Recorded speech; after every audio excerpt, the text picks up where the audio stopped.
നമസ്കാരം. കേരളീയം എന്റർടൈൻമെന്റ് ന്യൂസിലേക്ക് സ്വാഗതം. ഒട്ടും പ്രതീക്ഷിക്കാത്തത് സംഭവിക്കുക. ബിഗ് ബോസ് എന്ന റിയാലിറ്റി ഷോയ്ക്ക് പല ഭാഷകളിലായി ഇത്രയും ആരാധകർ ഉണ്ടായതിന് കാരണം തന്നെ ഈ സ്വഭാവമാണ്. ഒരു കൂട്ടം അപരിചിതരായ മനുഷ്യർ പുറം ലോകവുമായി ബന്ധമൊന്നുമില്ലാതെ അടച്ചിട്ട ഒരു വീട്ടിൽ താമസിച്ച മത്സരങ്ങളിൽ ഏർപ്പെട്ടാൽ എന്തുതന്നെ സംഭവിച്ചുകൂടാ. ബിഗ് ബോസ് ഷോയുടെ അണിയറക്കാർ നേരിടുന്ന ഏറ്റവും വലിയ വെല്ലുവിളിയും അതുതന്നെയാണ്. ഈ സീസണിലെ ശ്രദ്ധേയ മത്സരാർത്ഥികളിൽ ഒരാളായിരുന്ന റോക്കിയുടെ പുറത്താവലാണ് സീസൺ 6-ലെ ഏറ്റവും പുതിയ വാർത്ത. മുൻ സീസണുകളിൽ രജിത് കുമാറും റോബിൻ രാധാകൃഷ്ണനുമൊക്കെ സഹമത്സരാർത്ഥിക്കെതിരായ ശാരീരിക ഉപദ്രവത്തിന്റെ പേരിൽ പുറത്തായിട്ടുണ്ടെങ്കിലും അതൊക്കെ അതത് സീസണുകൾ 3/4 ഭാഗവും പിന്നിട്ടതിന് ശേഷമായിരുന്നു. എന്നാൽ സീസൺ 6 വെറും 2 വാരങ്ങൾ മാത്രം പിന്നിട്ടപ്പോഴാണ് റോക്കിയെ ബിഗ് ബോസ് ഇജക്ട് ചെയ്തിരിക്കുന്നത്. ഈ അപ്രതീക്ഷിത സാഹചര്യം മറ്റു മത്സരാർത്ഥികൾക്ക് നിരവധി സാധ്യതകൾ തുറന്നു കൊടുക്കുന്നുണ്ട്. എന്നാൽ അതിനെ വേണ്ടും വിധം ആരൊക്കെ ഉപയോഗിക്കുമെന്ന് കണ്ടുതന്നെ അറിയണം. സീസണിന്റെ മുന്നോട്ടു പോക്കിൽ വിവിധ മത്സരാർത്ഥികളുടെയും ഗ്രൂപ്പുകളുടെയും ഒക്കെ സാധ്യതകളും പരിമിതികളുമൊക്കെ എങ്ങനെയാണെന്ന് ഒന്ന് നോക്കിയാലോ. അപ്സര കാര്യങ്ങളെ വിമർശനാത്മകമായി സമീപിക്കാനും എതിരഭിപ്രായമുള്ള കാര്യങ്ങൾ ശക്തമായ ഭാഷയിൽ അവതരിപ്പിക്കാനുമുള്ള കഴിവും ബിഗ് ബോസിലെ മുന്നോട്ടു പോക്കിന് അനിവാര്യമാണ്. അക്കാര്യത്തിൽ നിലവിലുള്ള മത്സരാർത്ഥികളിൽ മുൻനിരയിൽപ്പെടുത്താം അപ്സരയെ. എത്ര സ്ട്രോങ് ആയ മത്സരാർത്ഥിയാണെങ്കിലും അവരോട് മുട്ടി നിൽക്കാനുള്ള അപ്സരയുടെ കഴിവ് റോക്കിയുമായുള്ള പലപ്പോഴുമുണ്ടായ തർക്കങ്ങളിൽ കണ്ടതാണ്. ആദ്യവാരം മുതൽ ഇപ്പോൾ വരെ ഗ്രാഫ് താഴാതെ നിൽക്കുന്നു എന്നതാണ് അപ്സരയുടെ മറ്റൊരു സവിശേഷത. ഈ സീസണിൽ അധികം ആളുകൾക്ക് അവകാശപ്പെടാനാകാത്ത കാര്യമാണ് അത്. ക്യാപ്റ്റൻ സ്ഥാനം ലഭിച്ചപ്പോൾ ഹൗസിലെ എതിരാളികളെ കൊണ്ടുപോലും കൈയടിപ്പിച്ചതാണ് അപ്സരയുടെ മറ്റൊരു നേട്ടം. റോക്കി പോയ സാഹചര്യത്തിൽ ഇനി അങ്ങോട്ട് ഹൗസിൽ മുഴങ്ങി കേൾക്കുന്ന ശബ്ദം അപ്സരയുടേതാകുമെന്ന് ഉറപ്പാണ്. ഈ സീസണിലെ ഫൈനൽ 5-ൽ ഏറ്റവും സാധ്യത കൽപ്പിക്കാവുന്ന മത്സരാർത്ഥികളിൽ പ്രധാനി സിജോ. തന്ത്രശാലിയായ ഗെയിമറാണ് സിജോ.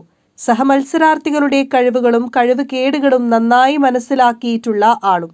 ഒരു യൂട്യൂബർ ആയതിനാൽ തന്നെ കാര്യങ്ങൾ ചുരുങ്ങിയ സമയം കൊണ്ട് വസ്തുനിഷ്ഠമായി അവതരിപ്പിക്കാനുള്ള കഴിവും സിജോയെ വേറിട്ട് നിർത്തുന്നു. തന്ത്രശാലിയായ ഗെയിമർ ആയിരിക്കുമ്പോൾ തന്നെ രതീഷ് കുമാറിനെയോ റോക്കിയെയോ ഒക്കെ പോലെ എതിരാളികളെ അനാവശ്യമായി അങ്ങോട്ട് കയറി ചൊറിയുന്നില്ല എന്നത് ഹൗസിൽ അയാളുടെ മൊത്തത്തിലുള്ള സ്വീകാര്യതയ്ക്ക് കാരണമാകുന്നുണ്ട്. എന്നാൽ റോക്കിയുടെ പുറത്താവലിലേക്ക് നയിച്ച സംഘർഷത്തിൽ അതുദ്ദേശിച്ച് ചെയ്തതല്ലെങ്കിലും സിജോയുടെ ഭാഗത്തു നിന്ന് പ്രകോപനമുണ്ടായിരുന്നു. ക്യാപ്റ്റൻ സ്ഥാനത്തെത്തിയപ്പോഴാണ് ഇത് സംഭവിച്ചതെന്ന് സിജോയ്ക്ക് ഒരു ബ്ലാക്ക് മാർക്ക് ഉണ്ടാകുന്നുണ്ട്. ഒപ്പം നിലവിലെ പരിക്ക് സാരമുള്ളതാണോ എന്നത് സിജോയുടെ മുന്നോട്ടു പോക്കിനെ സ്വാധീനിക്കുന്ന ഘടകമാണ്. പരിക്ക് ഭേദമായി തിരിച്ചുവരുന്ന പക്ഷം മുന്നോട്ടു പോകാൻ ഏറ്റവും സാധ്യത കാണുന്ന മത്സരാർത്ഥി റസ്മിൻ. കാര്യങ്ങളെ നന്നായി വിശകലനം ചെയ്യാനുള്ള കഴിവും വേണ്ട സമയത്ത് കൃത്യമായി പ്രതികരിക്കാനുള്ള കഴിവും റസ്മിന് പ്ലസ് ആണ്. റസ്മിനും ജിൻഡോയുമായുള്ള 2-അംഗ സംഘമാണ് നിലവിലെ പവർ ടീം. ജിൻഡോയുടെ എടുത്തുചാട്ടവും തീരുമാനവും എടുക്കുന്നതിലെ പാളിച്ചയുമൊക്കെ പരിഹരിക്കാനുള്ള ചുമതല റസ്മിനാണ് ഏറ്റെടുത്ത് നടപ്പാക്കുന്നത്. ഹൗസിലെ മിക്കവരുമായും ഉണ്ടാക്കിയിട്ടുള്ള പാരസ്പര്യം ഗെയിമർ എന്ന നിലയിൽ റസ്മിന്റെ മുന്നോട്ടുള്ള വഴി സുഗമമാക്കുന്നുണ്ട്. ജാസ്മിൻ ഗബ്രി.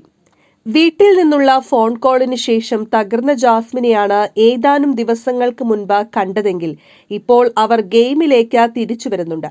എന്നാൽ ഗബ്രി ഒഴികെ മറ്റു മത്സരാർത്ഥികളുമായി ചങ്ങാത്തമുണ്ടാക്കാൻ കഴിഞ്ഞില്ല എന്നത് ജാസ്മിന്റെ മൈനസാണ്.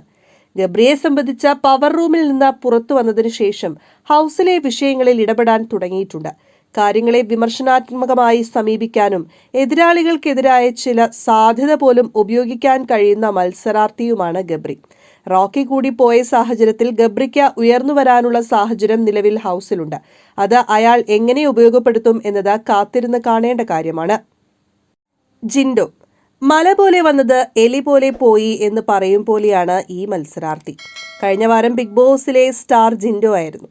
മണ്ടനെന്ന് വിളിച്ചവരെ കൊണ്ട് തങ്ങൾക്ക് തെറ്റിയെന്ന് തോന്നിപ്പിച്ച ജിൻഡോയെയാണ് കഴിഞ്ഞ വാരം കണ്ടതെങ്കിൽ ഈ ദിവസങ്ങളിൽ കാര്യങ്ങൾ മാറി മറിയുക തന്നെയാണ്. പവർ റൂമിലേക്ക് തിരഞ്ഞെടുക്കപ്പെട്ടത് മത്സരാർത്ഥി എന്ന നിലയിൽ ജിൻഡോയുടെ വലിയ വിജയമായിരുന്നുവെങ്കിൽ ലഭിച്ച അധികാരം വിമർശനം വിളിച്ചു വരുത്തുന്ന രീതിയിൽ കൈകാര്യം ചെയ്യുന്ന ജിൻഡോയെയാണ് ഇപ്പോൾ കാണുന്നത്. പലരും ജിൻഡോയ്ക്കെതിരെ പരസ്യമായി നിലപാടെടുക്കുന്നുമുണ്ട്. കഴിഞ്ഞ വാരം ലഭിച്ച ജനപ്രീതി എത്രത്തോളം മുന്നോട്ട് കൊണ്ടുപോകാൻ ജിൻഡോയ്ക്ക് സാധിക്കുമെന്നത് സംശയമാണ്. ശ്രീരേഖ നോറ. നല്ല വിശകലനശേഷി കാഴ്ചവെച്ചിട്ടുള്ള ആളാണ് ശ്രീരേഖ. എന്നാൽ ശബ്ദമുയർത്തി പറയേണ്ടിടത്ത് അതിന് സാധിക്കുന്നില്ല എന്നത് മത്സരാർത്ഥി എന്ന നിലയിൽ അവരുടെ കരുത്ത് കുറയ്ക്കുന്നുണ്ട്.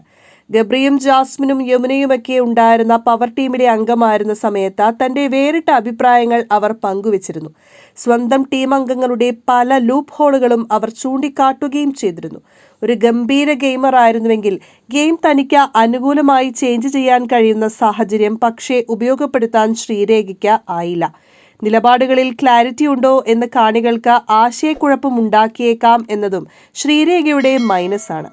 നോറയെ സംബന്ധിച്ച ഒരു മത്സരാർത്ഥി എന്ന നിലയിൽ വളർച്ച രേഖപ്പെടുത്തിയ ആളാണ്. ആദ്യവാരം കണ്ട ആളല്ല ഇപ്പോൾ. എതിർപ്പുള്ള കാര്യങ്ങൾ ആരുടെ മുഖത്ത് നോക്കിയും പറയാനുള്ള ധൈര്യം നോറയെ വേറിട്ട് നിർത്തുന്നു. ബിഗ് ബോസ് ഹൗസിൽ ഇപ്പോൾ ഉയർന്നു കേൾക്കുന്ന അപൂർവം ശബ്ദങ്ങളിലൊന്നും നോറയുടേതാണ്. ഒരു ഗ്രൂപ്പിന്റെയും ഭാഗമല്ലാത്തതിനാൽ സഹമത്സരാർത്ഥികളിൽ നിന്ന് പിന്തുണ വേണ്ട സാഹചര്യങ്ങളെ അവർ എങ്ങനെ മറികടക്കുമെന്ന് കണ്ടുതന്നെ അറിയണം. ഋഷി, അർജുൻ, അൻസിബ, റോക്കി കൂടി ഉൾപ്പെട്ട ടീമിന്റെ ഭാഗമാണ് ഇവർ.